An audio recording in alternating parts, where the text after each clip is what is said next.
but I guess we can small talk on the side, right? So while we're pending for Julian, who's the executive producer for Eve War of Ascension, we are from Playraven. So I'm Teemu, the CPO, Chief Product Officer.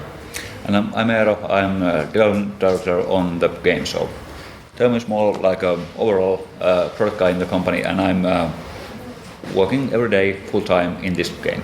Yep. So basically, this is a bit of a fun fact session for you guys. We can keep this close and intimate, just interrupt me, ask questions, let's talk about whatever is interesting to you guys. But essentially, have you guys played the game so far? Alright, so we can obviously, if you're missing an invite, I'm sure we can hook you up if you've got an Android device, or at least after the session. I'm on the focus group tomorrow, so. Yeah. But I registered with a non-Gmail account, so I think that's kind of might be, yeah. messing with it. So I figured I'd just wait till tomorrow. But yeah, we can totally do that. It's actually it's a Google thing. Yeah. I kind of figured. Yeah, absolutely. So I guess we can just briefly talk about where this all came through. So for fun fact. So actually, our guys, team in Finland, we've been together as a band for a few years now, and even CCP has always been like a major source of inspiration for us on sort of what's amazing. And at the same time, we look at mobile and we go, like there's all these fun games, we don't want to diss them, but also there could be more. There could be something different, something more meaningful. So long story short, 5 years later, we ended up talking to Hilmar in a bar. We had one prototype that was actually EVE Online inspired. Sorry, we got lost. No worries. It's not easy to find the room. Yeah.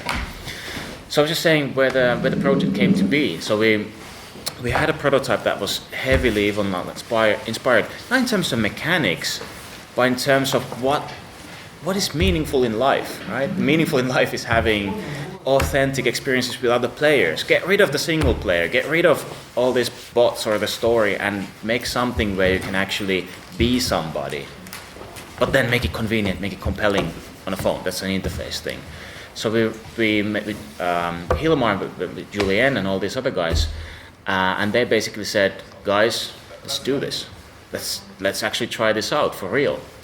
And that was about 1.5 years ago. Here we are today, actually having something that can be played, that we feel has some really cool things going for it, and actually can't wait to read all the feedback that's coming in right now. So you might be familiar with the format if you've played it a little bit, but essentially on the star map there is a central event that activated when all the regions were first conquered by somebody. That was a couple of hours ago. Yep. So in exactly 41 hours and 54 minutes, there's going to be an event at the very center where I hope we're going to see some really tricky live action going down. And usually there's a fair element of backstabbing as well, but I don't want to spoil that, based on what we saw in Vegas. But anyway, that's us. Yeah, sorry guys for being late. Sam and I were lost. So I'm Julian.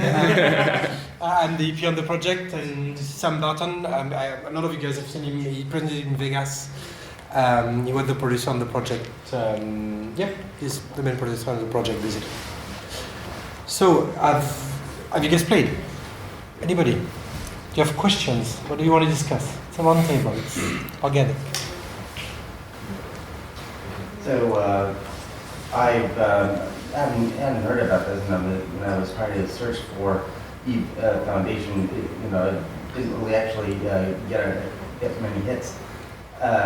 So I'm not quite sure. So what's the gameplay concept here? It's a 4X Empire Builder type of game where basically, as I've got Hilmar, you have a space station in your pocket, where basically we're creating a game that will be a new entry in the Eve universe. So we're taking CCP's DNA into a mobile game where death matters, where you have to make choices, where cooperation is important, where by yourself you can do quite a lot. But again, creating an empire by yourself is impossible. You have to play with your corp, you have to sync up with your corp. So we're trying to put all these elements in the game, like we have in EVE Online, but obviously a lot more casual. The whole idea is to show people that sci-fi can be fun, that sci-fi can be exciting, and maybe drive these people from playing that mobile game, enjoying it, and wanting to look a little bit further down CCP's pipeline and looking at EVE Online, basically. Yeah, when we first came up with the concept, there's quite a lot of other strategy games that are on mobile at the moment, and naturally comparisons have been made with those, and they have some good ideas in. However, we feel that we're kind of separated from those other games. For example, most of them are fantasy-based, and we're a sci-fi-based game. But also we feel that our DNA is a bit different too. So a lot of people use those for games for references, but we actually think better references for what we're trying to do is games from the browser era back in kind of like the late 90s, early 2000s. So things like Travian, games like Planetarian, Hyperion, things that were kind of big when server-side browser games started being big. And so we feel that we have a shared ancestry with those kind of games and kind of the strategy games that are on mobile at the moment, but we feel more like that they're our cousins rather than our brothers in some ways. So we're trying to do some things that feel a bit more, for want of a better word, a bit more hardcore than the current things. We don't want it to just be a constant procession of you upgrading stuff forever and ever and ever, and that's the end of the game. We want interactions with other players to be the most important thing in the game. So if you would have to describe the game you never played, Eve, was just like, okay, I've got here's this mobile game, what would you say? Is it like Clash of Clans instance? Or something? What would be the simplest explanation to me? That's a really good question. So I think if you were going on that very, very baseline level, it would probably be a game of war in space. I think that's the closest analogy to that, but as I was just saying, we feel that there are some things of that you would see similarities. It's not a Me Too product. We haven't just taken that gameplay design and just slapped a new skin on top of it. It has been designed from the ground up as kind of a separate experience, but that's probably the best experience, the way to describe it. So if you think of Clash of Clans, which is you're building a town, and when you battle, it's against someone random. This is kind of the other way around. You're building a station, it's on a map, and you can see everyone around, and it's kind of, no battle is random. And kind of where you are in the map matters, where your friends are in the map matter. And then... fair, it's your own fault. Sorry? If a battle is fair, it's your own fault. That's true as well. Yeah, you messed up. Yeah, and kind of so here the tactics and the strategy in the battle depends on your location, and that matters a lot. That did matter for Game of War, of course, but we have some major differences to that as well. It's sort of funny. One of the major inspirations for what's cool in this game was the Cold War. 'Cause that's cool, where essentially it's the anticipation of something tremendously meaningful happening. You don't quite know when and who's going to trigger it. Might be you in a moment, but that's actually more fun than the fight itself. Like, yeah, there's a war, we slapped each other around for a bit, but it's more about us moving around and threatening each other, and we need to get this done somehow, waiting for someone to do a mistake. That's at least half of the true coolness, and that's not something we have a reference for necessarily in today's Clash of Clans, right? So I would be hesitant to go there. Cold War in space? I don't know. Are the players, so the map's sort of hex space more or less. So Yep. how do you integrate old players and new players? I mean, if you bring in a new player starts, whatever, and he's surrounded by old players, he's meet. Yeah, so this is one of the areas of innovation that we're really actually moving away from the existing kind of design that this kind of Empire game uses for that, because you basically described one of the biggest problems is that you're kind of dumped into this map, and this map is your forever home while you play this game, and there will be comings and goings, new people will come, there'll be a huge power difference between people who've been there for a year and people who've just joined.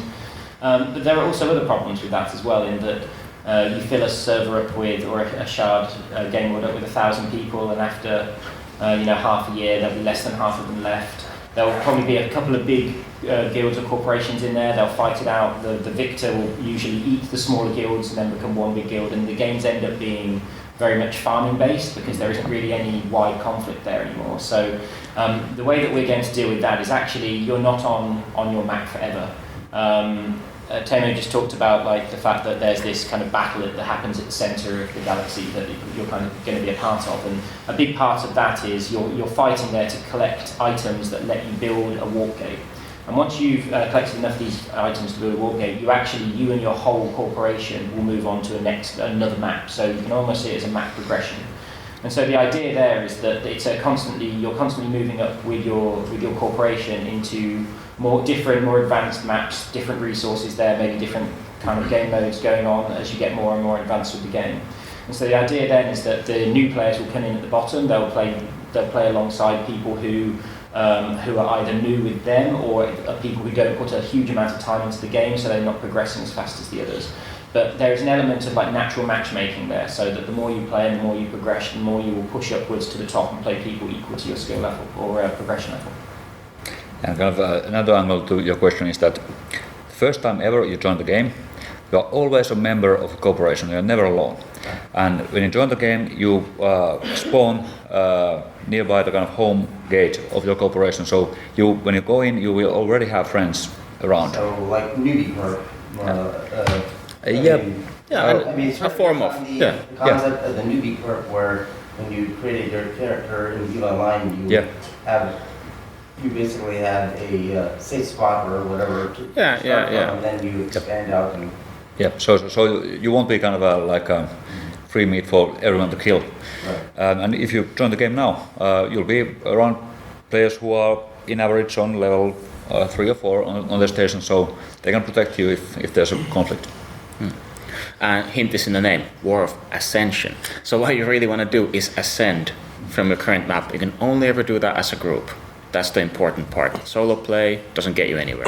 And sorry, go ahead. Yeah. So then, in terms of what keeps the game really fun, it's fun for a while to noob stomp level 1s and 2s. Doesn't really get you anywhere.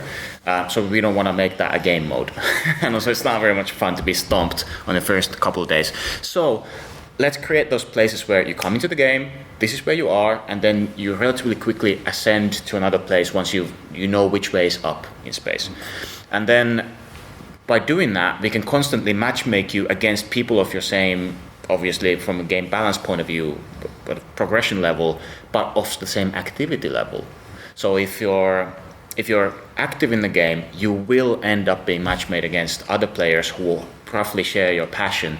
And when I say matchmade, I mean this is something that could last for weeks and months, that you're still in your repeat encounters, permanent neighbors for a time, up until one of you guys ascends away, creating a power vacuum in the current map that can be then exploited on the spot to keep things fresh. Avoid staleness and avoid these sort of grinding checkmates. What will be the monetization strategy? Loot boxes? No, I'm kidding. Don't do that. It will be a free-to-play game with microtransaction, mostly based on convenience. Basically, we're not trying to reinvent the wheel here.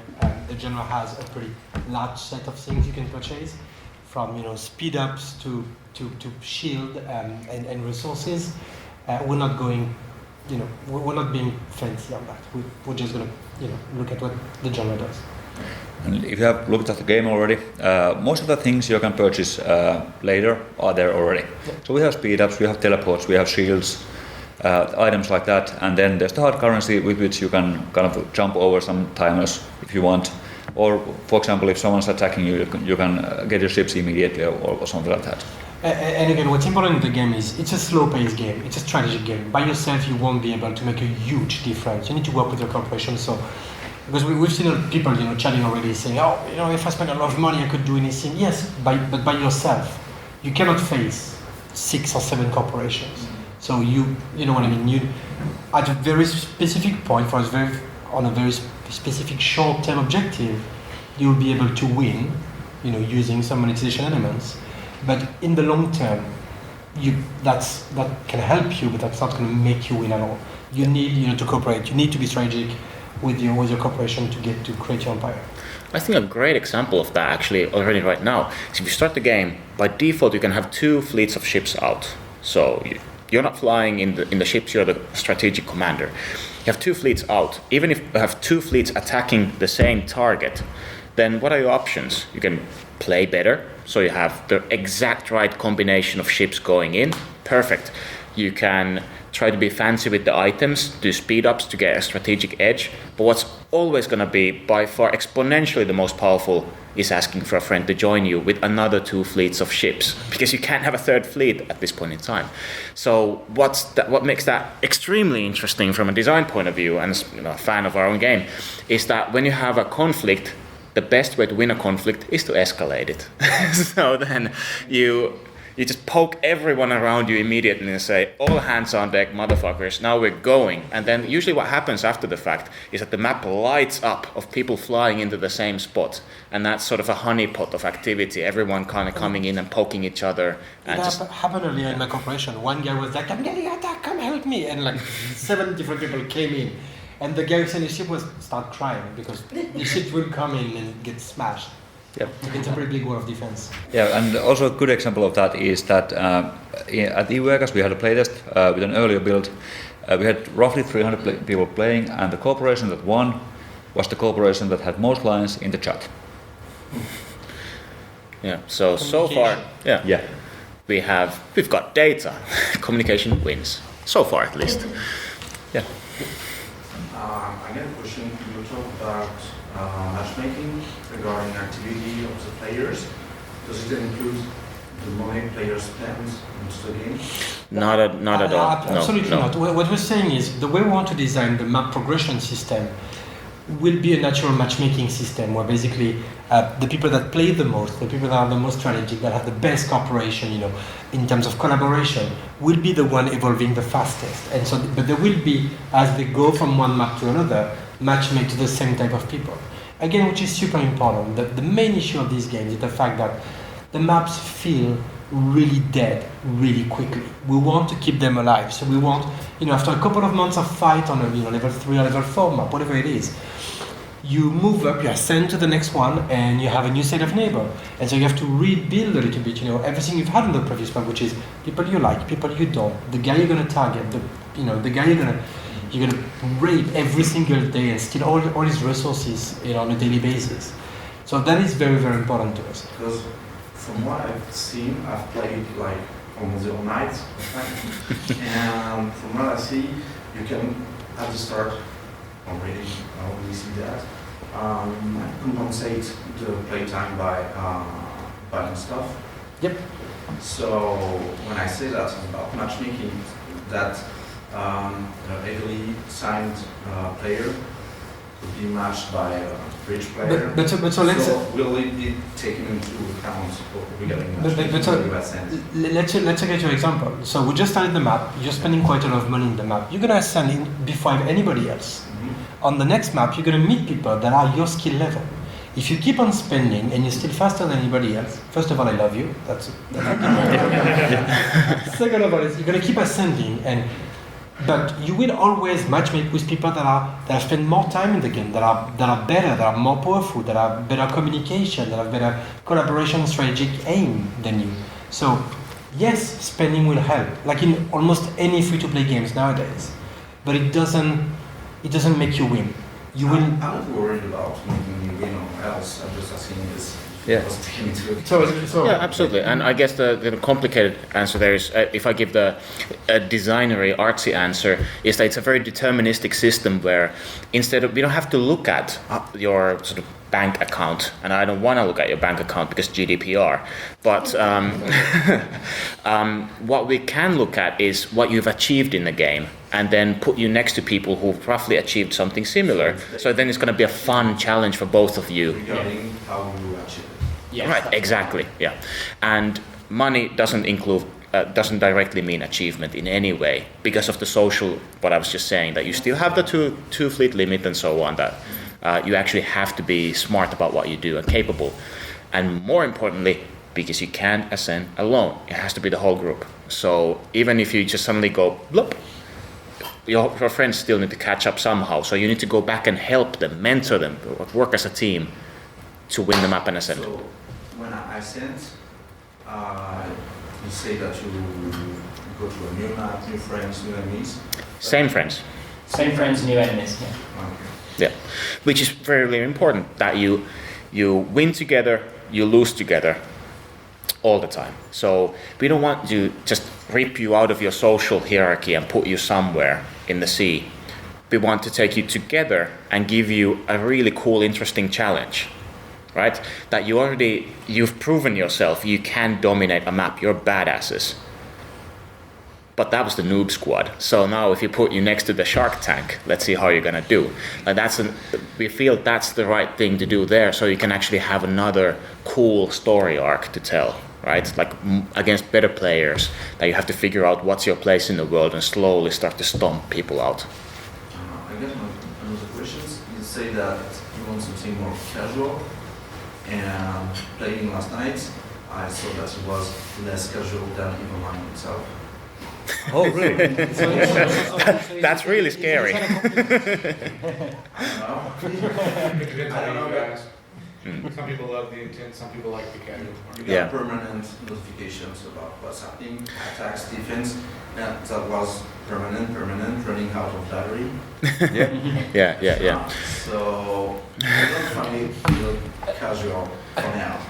I think to a certain extent that what you were seeing last night is kind of the natural result of people experimenting with the different tools that they have in the game. I'm sure that after some of the battles that I saw last night, a few people may be a bit more reserved with how they use the fleets ahead of them, because they'll realise it's very easy to press a button and send your fleet out to attack something, but then when you've got a 2-hour timer to rebuild all your fleet back again before you can do anything, then it makes the next time you send that fleet out, you have that second thought to do it. But what we mean by being more casual really is that you don't have to necessarily respond to every time something flashes up saying, hey, we need your help. And again, we're going to hit this note again and again and again, but it's all around communication and having a good group of friends around you. So we want to make sure that the game is built in a way where if one of your outposts is attacked, it isn't always on you to do something about it. If you're in a time and a place where you've got some time to spend, great, jump in, help in defence. But we want you to make sure that we've given you the tools to surround yourself by a group of friends, that you can rely on the people in your corporation to do that without it being everyone's needed, all hands on deck every time something goes down.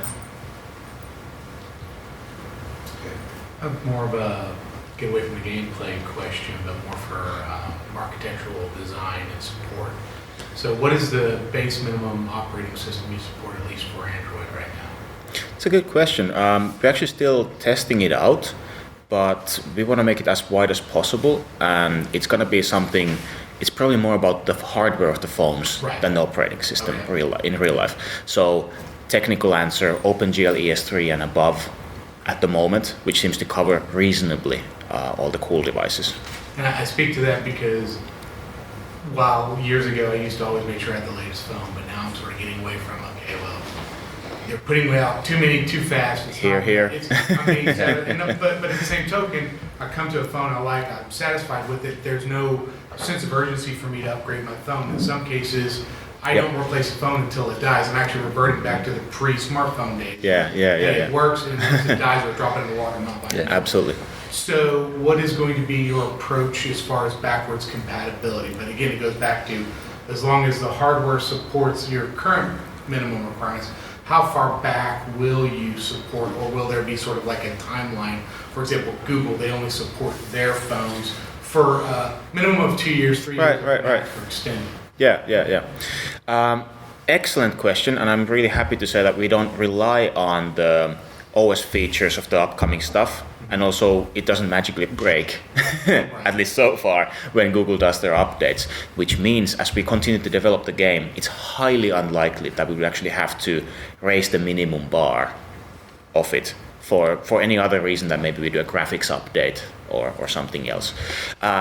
Super nerdy answer. What sometimes happens is when the phones go forward, Google itself slightly deprecates the old phones, meaning they have more stuff running on the RAM, and completely outside of our authority, old phones just get slower with the OS updates or continued life.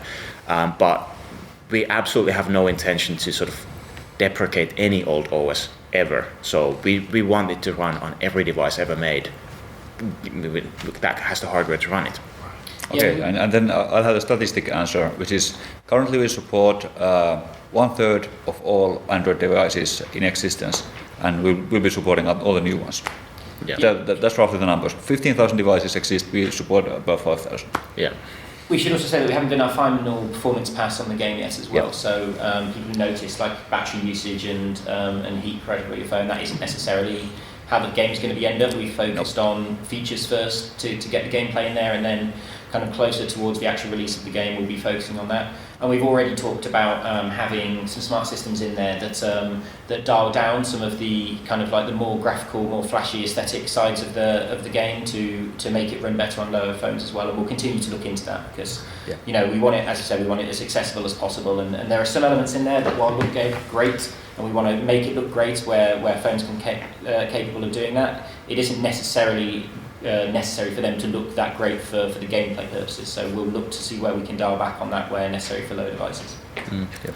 Funnily enough, actually the very first versions of this game had the original current generation EVE ships, 4K textures, full poly, worked fantastic on like 3 phones. So we re-polyed all of the ships for performance, so we can then down the line save battery and make it run on more phones. Yeah, good question. The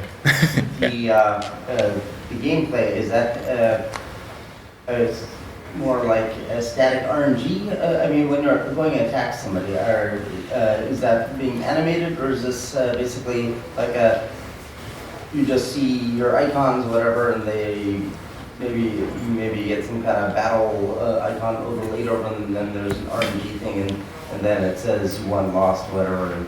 So yeah, it's a good question. So at the moment, there's no RNG involved. It's actually a very deterministic system, which is calculated on a whole ton of different things: the type of ship you have, the number of ships you have, whether you're defending, you're attacking, the level of research that you've got, whether the ships that you're sending have strong against shields or hull and stuff. But it's all calculated in a very logical, methodical way. So there's no real RNG involved there.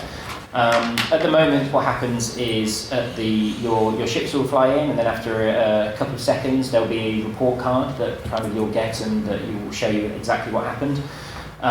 We do plan in the future to kind of broaden that open a little bit, and maybe play around with having an animation or a graphic at that point, so you can see what's happening during the fight. We do expect that fights will resolve themselves relatively quickly, but they're not things that in the future we're going to expand out to kind of last minutes or whatever. We do want the ability for kind of troops and new fleets to be able to join a battle while it's halfway through. That isn't there at the moment, but that's something on our kind of post-launch list to do. But essentially, the most important thing for our battles is that you as a player understand the outcome. We want it to be not necessarily super easy to predict what's going to happen, because we think that there's a lot of fun of being able to have your best guess at what's going to happen. So that's why we've got things like scouting in there, and we kind of obfuscate some of the logic behind the combat in there. So like you're never 100% sure ahead of going into a battle what the outcome is going to be. But we always want to make sure that at the outcome of the battle, you know if anything went wrong, what went wrong, and what you can do to improve your performance next time. And sort of funnily enough, way back when, like a year ago, we had a completely sort of standalone prototype for visualizing the battle, and it ended up being more fun not having that visualization, because it keeps you on the strategic level of the game. It's less about this ship flying to the left and then there's a missile and pew pew pew, but more about this fight happened here and now there's more ships coming in. I should probably do the next thing and the next thing. So we decided to retain the focus on the map itself. So it's sort of up to actually feedback as well that I'd love to get from everyone on what parts of the combat are sort of clear and the most fun, and what should be changed in telling how it works. I played what was it, Masters of Orion, the first one I think it was, and what I sort of thought was interesting about that gameplay there. I mean, the map is basically 2D, you know, it's to start at, but you had the option of either letting basically the AI just run the combat, or you could actually zoom into the battle and take control of your ships. I mean, that's obviously working against, you know, what you just were mentioning, but that concept was also then sort of interesting because there was a bit of tactical thought involved because if you you had to, you'd sometimes manage to actually use your have a good tactic that would actually beat a stronger opponent, where maybe just simple RNG would have said, well, he's way more powerful than you are, so there's nothing you can really come up with to defeat him. That's actually a really interesting point. We have discussed, so I don't think we'll ever get to the point where you're controlling individual ships.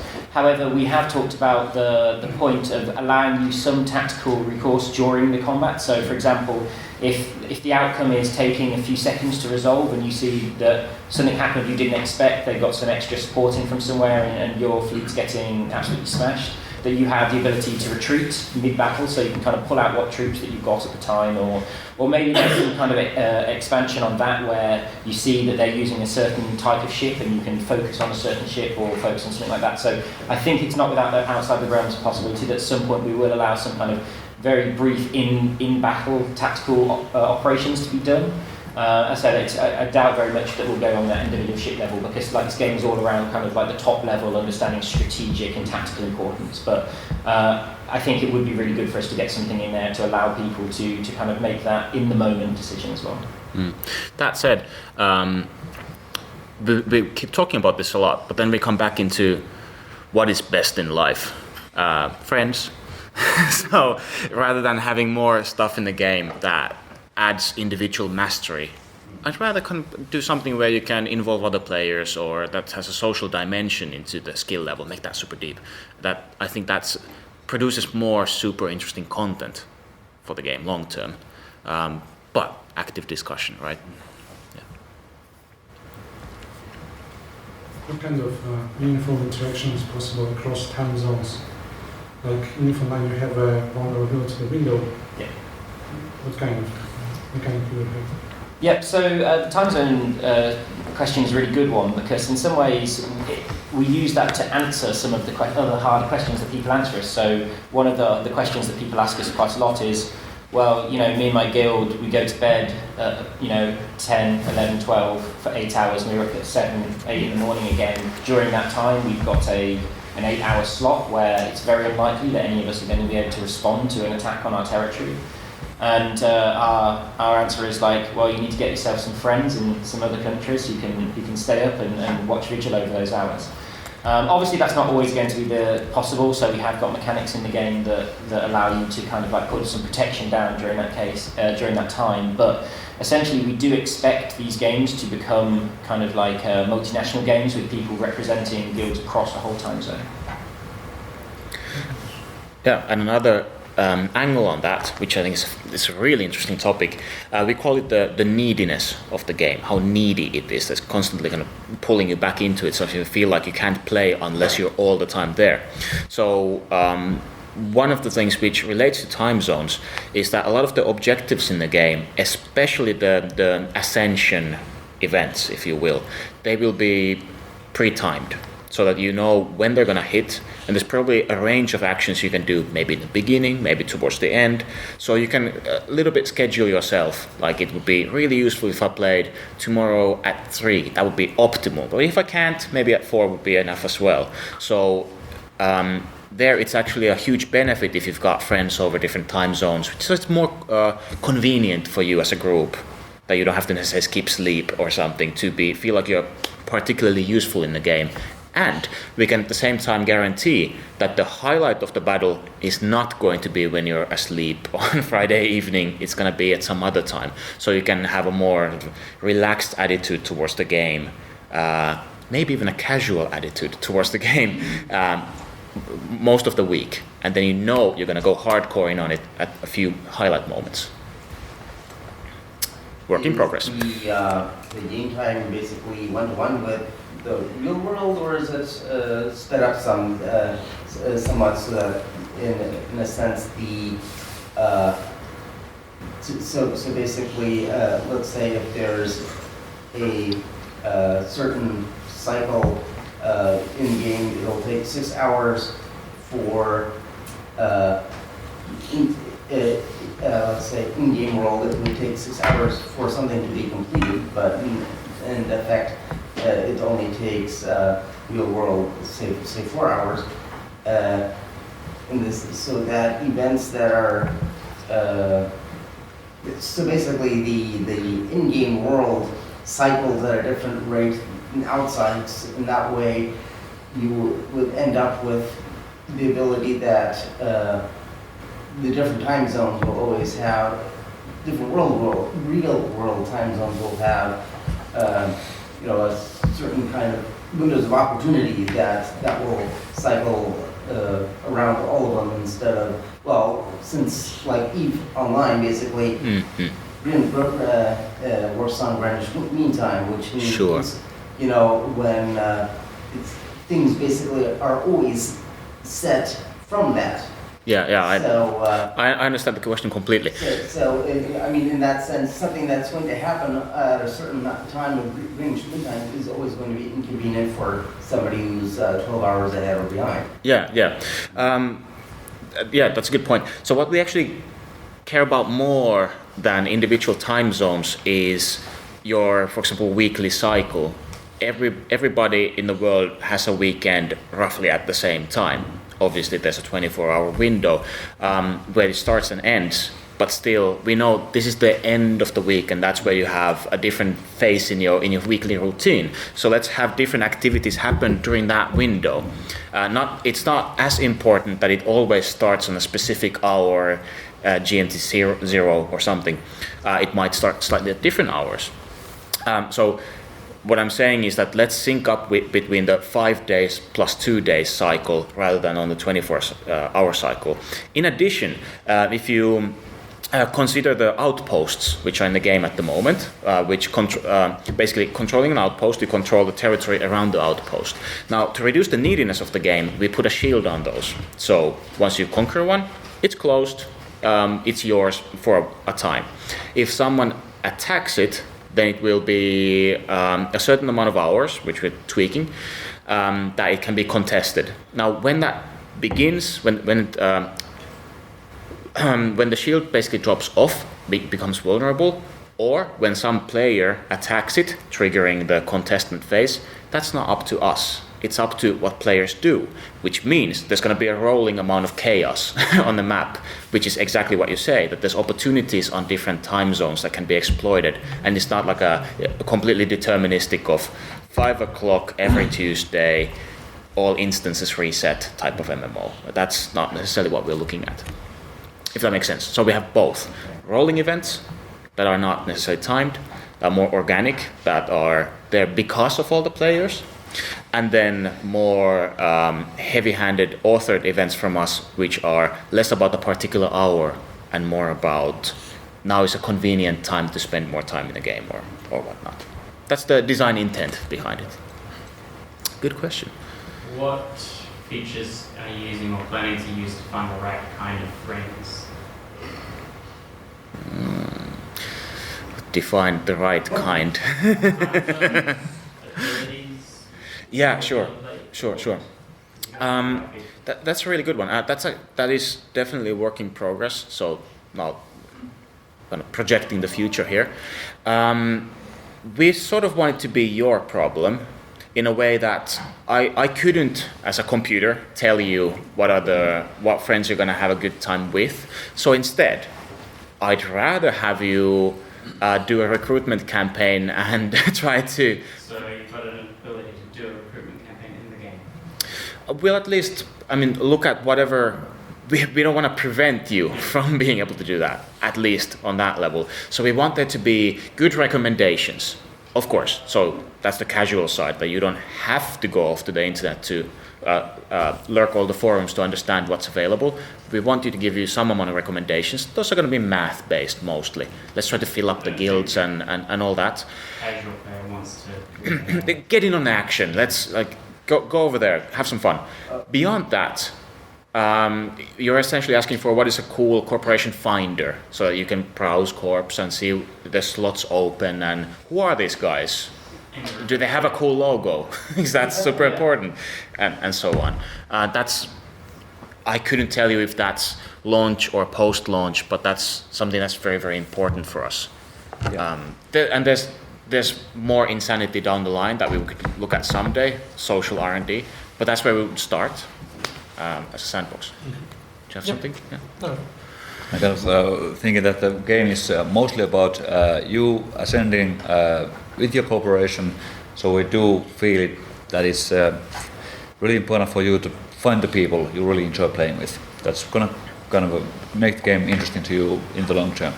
Yeah, especially because it's around territory as well. So I think naturally you'll be, if you're looking for random people to play with, you may find yourself just drawn into having friends just because they are near you.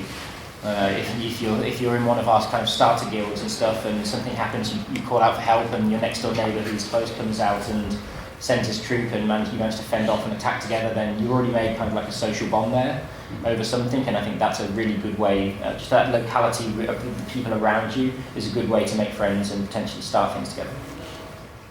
Follow-up for that then is there going to be much for leaving your current group of friends to find a new group of friends easily?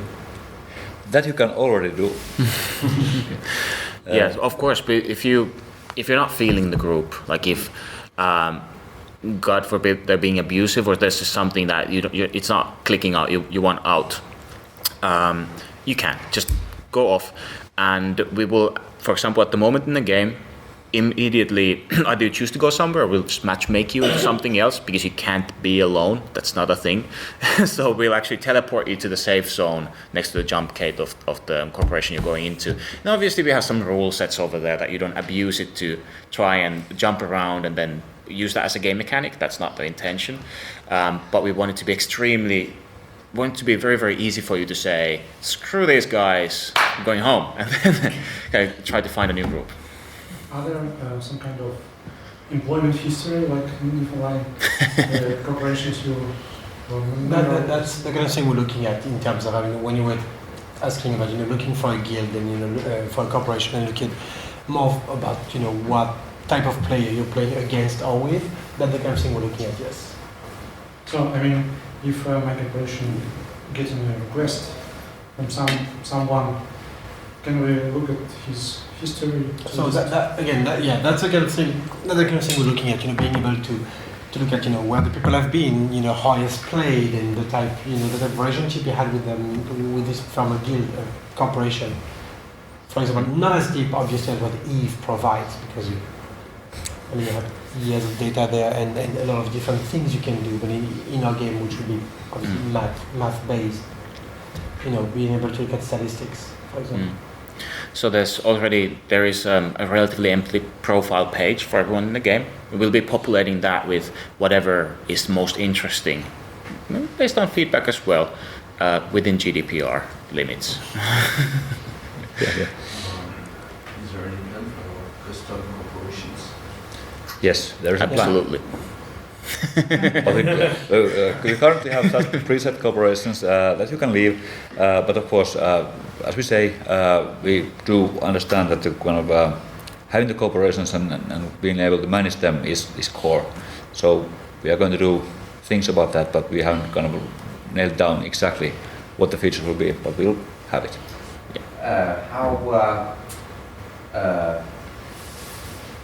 One of the things that's always made Eve out is that you can stab your friend in the back, like the notorious infiltrating of corporations and things like that, and destroying them from the inside, or just randomly attacking your friends for one reason or another. Is that sort of thing going to also be possible, or? So I'm going to kill a dream here, because Sam made a good example earlier. He talked about the web games, the Tribal Wars and the Dragon, which were pre-Eve games. Some of them, at least, they already had that. And that is one of the big inspirations we had when we made that game. Is already at that time on web-based game, you could be part of a corporation and just give all the, and I used to play a lot of Tribal Wars, for example, and I had a lot of stories about people that stayed in a corporation for months and years, and was just feeding information to the other people, where they're attacking, when the big attack is coming, where their supply, where their army, and so on. So this is going to be the exact same kind of thing. We'll have the tools in place for that, so you can chat with anybody. I mean, again, it's real life. You can chat with anybody you want, whenever you want. They're also gonna be this sort of standings thing that EVE Online has. So, in a sense, when your actions influence a value basically from which you can get a general sense. Will this guy likes to attack people or? That's something we're going to be looking at. Right now, we're really focusing on the social piece, which is. I mean, I'd rather have, and that's a personal point of view here, is I'd rather have a way to make your own corporation and your own custom corporation rather than having more information about one person. Because again, the whole game is about being together, being strategic, we need to make choices, in the order we're putting the features in. But obviously, the whole employment system in EVE, the history of what an EVE player did is super important because we know it is one of the most important pieces. If you're being an asshole, people will know, no matter what, or you have to restart a brand new character. And that's something obviously we're looking at and we like quite a lot.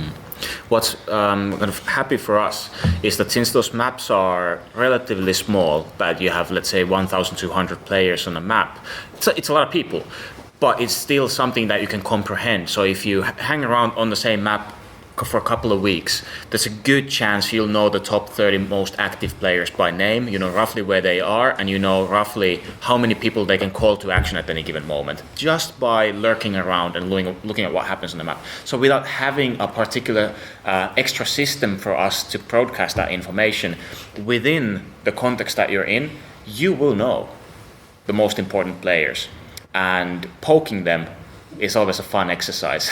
See if that will happen this time around, and what if I do it in the middle of the night? What if I probe Julian right now? What's going to happen? That's all it does. I wake up in the morning, I have 20 alerts. Someone can... Let's try. Yeah. Do you know it? I'm not here for developer access. API developer access. Some tools. I'd love to. It's not something that's on the near future roadmap. Let's get this game released first. But I'm a huge believer in having open API at least on player profiles and all that, so that you guys can go off and create whatever is the most amazing user interface to see all the players, see all the maps, and see what action is happening and create those histories. My prediction here is that when we start to build this stuff ourselves, we'll probably do it through an API and then start to release that API as we go along, so that whenever we do stuff, anyone else can join in on the fun there. But it's more aspiration than reality at this point, if you will. And I know if this may have already been said before, but this is a standalone game. Is there any expectation to integrate into the primary game of EVE Online, or will it always stand alone? Well, never say never, but we'll start from this, mostly because we want to iterate this as super fast as we can outside of the EVE update loop, so that we can, if there's a problem, we'll just fix it tomorrow. And you know Hilmar a little bit. You've heard him several times. That's a subject that will come up at one point, I'm sure. We've discussed already, and it will come back here. Yeah. But again, right now, we're learning. It's our first mobile game, developed by CCP. We want to make it right. We want to make it polished, a good experience for everybody to enjoy, and then we can, one challenge at a time, basically. So, again, I haven't played the game yet. I'm looking forward to the focus group tomorrow, where I hopefully get a chance to play. So, the ships that we have in game, stations we have in games, these are essentially models from EVE Online. So when EVE releases either new ships or new content in game, will there be future updates where, hey, well, they've released a new ship? 100%. Yes. Yeah. It might not happen because EVE Online has a new ship, then thus we must now have one more ship. But absolutely, we want to have a massive toolbox. And obviously all those relationships of what's powerful and so on, we want to keep those. So the powerful ships will be powerful ships that are very, very difficult to make, and so on. And soon it will be the other way around. EVE asking for our space station to put it on. Obviously. Speaking of ships, what I don't think has come up yet, is basically there's going to be a thinning mechanic basically where you modify you basically have your basic ship hull, and then you modify it with modules to change its. So right now the way we do it is every ship comes in two different sets with two different sets of weapons, anti-shield, anti-hull, and you have quite a lot of research you can do on top of it. But it's not excluded. At one point we'll go with Eve-style module that you fit into ship. Don't forget one thing though. Here we're talking about leading your space station and your fleet. So we need to have a really good balance between customization of your fleet and not having to go to every single ship and adding every single module for every one of them. Yeah, it's definitely that kind of we go for a level up from what you're used to in this. Really, like you are in charge of the space station and the whole fleet itself. We want you to make strategic decisions on how that fleet is utilised, while not necessarily spending too much time on like individual tactical setups of the ships. Just because then when you're looking at those combat reports that we took earlier, we don't want you to have to deep dive into the exact fit out of every ship to work out what you could have done better. And look at already the list of upgrades you can do through the research center. You can actually already have quite a lot that will make you create different fleets depending on your opponent, depending on what you want to do, and so on. So we already have quite a lot of content here. And funnily enough, it's also about the mobile use case where when you're doing those strategic choices and you're staying on a high level, you want to be extremely clear on who's attacking you with what. Yeah. So then if we add a lot of nuance into the individual ships, then it becomes almost like work just to try to figure out what exactly is the fist that's going to hit you in a moment. So then rather than having highly customizable ships, we'd rather have lots of ships. So then when you look at them just at a glance, you look at the silhouettes, you look at the colors and go, there's 5 of those and I get it now. And then you move on to what you're going to do instead of zooming in, deep diving, looking at cookie cutter builds and all that. So it's actually more even a user interface decision in addition to what the fantasy of the game is. Good question. Cool, we're looking at time. We've got time for probably like 1, maybe 2 more questions now before we have to wrap up. Post-release, like maybe a few months later, what's the next big feature that you maybe want to add to the game? Well, So the social parts and stuff like that. After what? Sorry. The social parts, because now there's no social tools. So we have honestly I think we have 5 years worth of feature already that we're thinking of. Yep. We want to. So the big thing that will come between now and release that we have in our plan, a revamp of the corporation, as we said, some kind of onboarding task system, the multi-galaxy layer we discussed. Yep. After that, we have millions of things, like for example, PvE encounters, more ships, more content, more ways to upgrade your stations. Maybe being able to own more than one station, moving your station, and so on. Yeah, one thing we're kind of keen on at the moment is giving you something interesting to do while potentially you're waiting for short length timers to finish. So at the moment, if your fleets are out mining and you've got say 5, 6, 7 minutes left on a timer, you don't necessarily want to like close your phone and go and do something else. Like First of all, you can spin your station.